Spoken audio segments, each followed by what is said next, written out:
5, 4, 3, 2. Hola, ¿cómo están en este miércoles 27 de julio 2022? Sí, el mes, como les decía ayer, está por acabar, por concluir. Bueno, pero pues sí, se me hizo algo. Son las cuarto para las 2 de la tarde. Un poquito como se dice, ya no de madrugada, ¿verdad? Pero bueno, pues lo que pasa es que pues estos días, como ustedes comprenderán, pues sí se me ha hecho un poquito He movido mis horas de descanso, entonces, ay, caray. Bueno, miren, ahora estoy luciendo este otro Bueno, pues se puede decir, le llaman algunas, es un chalequito para mí, ¿no? Un chalequito así en blanco, en color blanco, con un pants en color vino total, tanto pantalón como camiseta, y esto es blanco. En realidad está más largo que los otros anteriores, el vino y el color azul marino. Claro que el color es un poquito así como de mucho contraste, porque los colores tanto oscuros como claros son muy de mucho contraste para combinarse con otros colores. Entonces es muy severo el contraste, el color vino con el color blanco, imagínense. Pero bueno, pues yo digo que sí son combinables, ¿no? Bueno, todo depende también que lo sepamos nosotros darle el uso adecuado.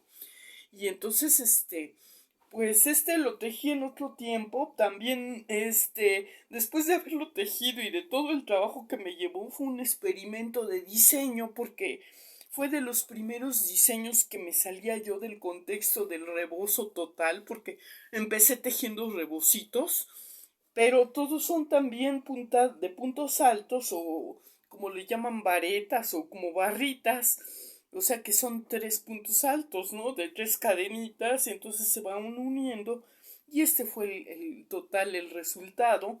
Pero como estamos todavía a mediados de esta estación del año que es el verano, pues yo digo que no está tan, digamos, tan peor. Ahora que no he tejido nada en blanco como para combinar con una diadema. Puedo combinar, pues no sé, todavía no he visto de las diademas que tengo. Pero bueno, ya tendré que buscar un color así, más o menos vino, para que combine después, porque pues hay personas que nos gusta combinar accesorios del mismo color con el vestuario, pero a veces pues también puedes darle una variedad de, ¿cómo se llama? Hibridez con esa combinación de dos colores, o sea que sea un bicolor o algo, pero que se lleve bien con el color vino. Ya veré después. Puede ser, pues puede ser también un color rosita, miren, como este sombrerito de quinceañera que tejí, que tejí el mes de febrero, que por aquí lo tengo. Aquí está, miren. ¡Oh, Dios mío! Y bueno, ya le daríamos entonces otra tonalidad, ¿verdad? Porque ya, entonces sería, a ver, ¿se acuerdan de esta? Esta no es diadema, esta es una gorrita nada más así para...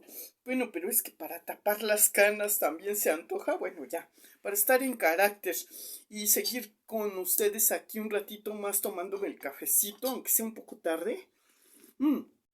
Y bueno, dándole un poco de velocidad a esto, va el complemento de ayer que les platicaba, porque bueno, pues es necesario. Me pongo los lentes para ver mejor mis ideas. En fin, vamos a organizarnos. Y bueno, sí, yo como les contaba, lo interesante que es encontrar un enfoque interesante que nos dé un mayor, una pista para tratar de entender las obras a veces de arte y todo, que decimos, bueno, ¿qué trató? Bueno, todo, como dicen, depende del sapito, es la pedradita, ¿no?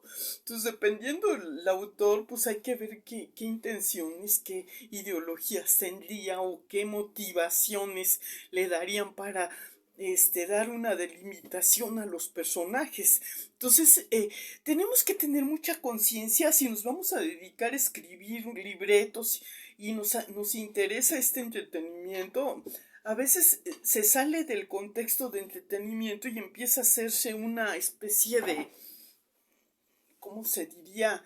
Pues de hábito de entretenimiento con cierta responsabilidad y sugieren algunos escritores como el mismo maestro Fuentes en una de sus conferencias decía que aquel estudiante que veras sintiera en su sangre esa vocación de escritor tenía que tener conciencia que aunque él escribiera una obra de tipo improvisada o así, siempre estaba involucrada ahí la responsabilidad cívica.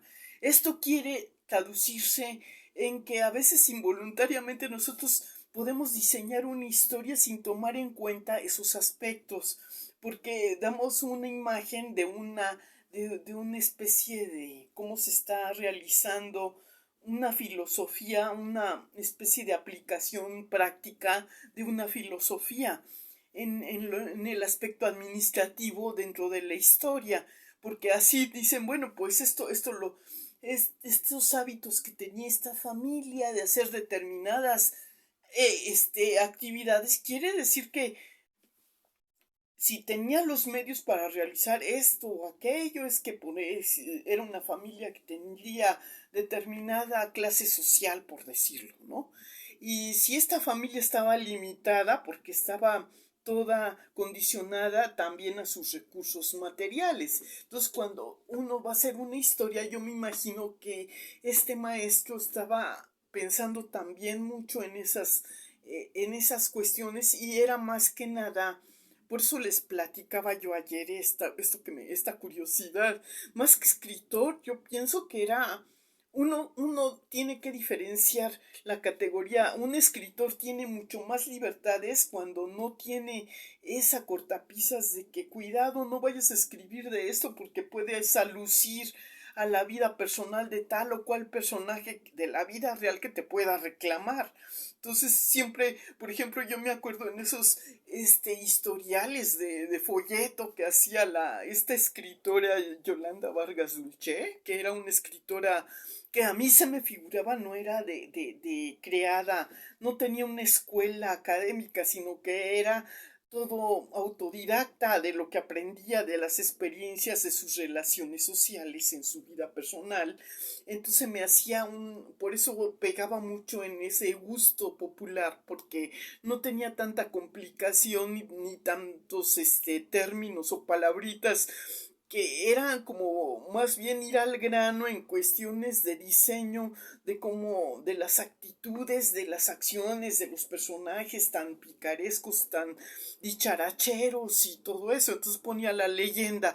Cualquier semejanza con la historia es una mera coincidencia, o sea, que todo era daba a entender que era ficticio, que era deducible de una consecuencia de cómo se había desarrollado la historia, ¿no? O sea, que ya lo tradicional, ¿no? Lo que se esperaba que cuál fuera el desenlace después de determinadas acciones.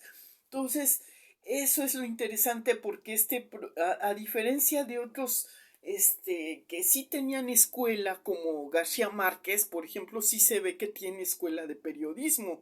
Entonces, una diferencia,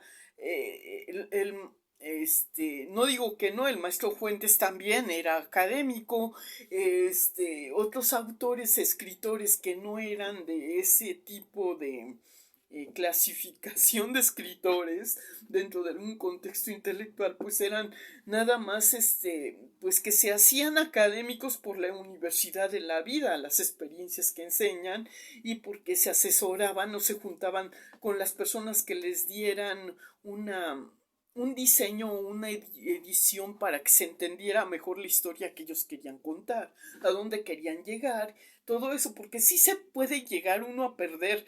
A mí me pasaba con algunas lecturas, entonces unos bestsellers que estaban bien escritos, no digo que no, pero a veces están escritos así a propósito porque se trata de mantener interés en cómo se va llevando la trama, ¿no? Entonces, para engancharnos y que lleguemos al final de la historia y que desenredemos toda esa madeja de situaciones, que es lo importante ingrediente para que una historia cobre cierta como decimos, que capte el interés, que nos llene digamos, que nos enganche desde el principio. Entonces, pues sí, obviamente. Les prometía yo creo que se llamaba este autor de lo que es, bueno, sí, ustedes por el título, pues se apellidaba Sherwin o algo así, ¿no? Robin Sharon o no sé qué. la de las mujeres que aman demasiado. Bueno, es que ese es más bien como también una autodidacta de sus experiencias. Me da la impresión que sí tiene conocimientos académicos también de psicología, de psicoanálisis y todo eso. Y ahí también se da la variable que pueda haber entre los que, este, yo tuve una profesora que había estudiado la licenciatura de psicología que fue y que se había dedicado también al modelaje y era una actriz que se llamaba Bárbara Angeli y ella se veía que era una persona muy inteligente y ella nos comentaba que ella veía el enfoque de las novelas desde un punto de vista más apegado a los juegos que se daban de la psicología y que todas las novelas en los argumentos por condición de su actividad como actriz a ella le llamó mucho meterse a estudiar esto de la psicología para entender la psicología de los personajes que le tocaba interpretar. Entonces ella decía que en la mayoría de las historias estas de las novelas se daba es que siempre existían los ingredientes, quién era el villano, quién era el héroe, y el héroe generalmente tenía la polaridad de ser el salvador también, entonces siempre había que haber una víctima, un héroe y un villano, ¿no? Y esa era la base de la estructura. Generalmente los héroes que eran apoyados a veces también por los dogmas, siempre se le daba que un ingrediente asociado a lo que es la religión, entonces ponían un sacerdote, ¿no? En la trama de las novelas, las más orgánicas que yo llegué a ver, siempre había un sacerdote de pueblo, o había el clásico, ¿cómo se dice? Ese que se apropia de todo tiene un gran poder en la región y es el poderoso, el más fuerte, el que es el villano, ¿no? Tiene esas características. Y luego a la mujer también era, pues generalmente era la que tenían que salvar, ¿no? Entonces en las películas también de villanos se daba mucho eso y se daban historias alternas, la parejita de sirvientes, la parejita de amos, y en las películas estas del Ismael Rodríguez no ponían así todo eso, ¿no?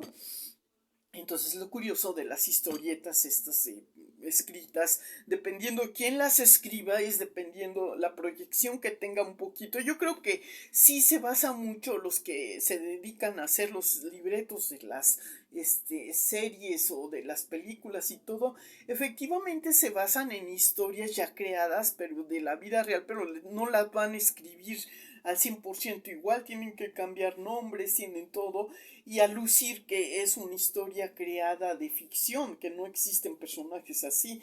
O sea, siempre le daban ese maquillaje, aunque algunas historias, pues sí me estoy contradiciendo, yo decía que no era posible, no es posible siempre y cuando sea al 100% no se va a escribir, se va a tomar determinada anécdota para enriquecer la historia.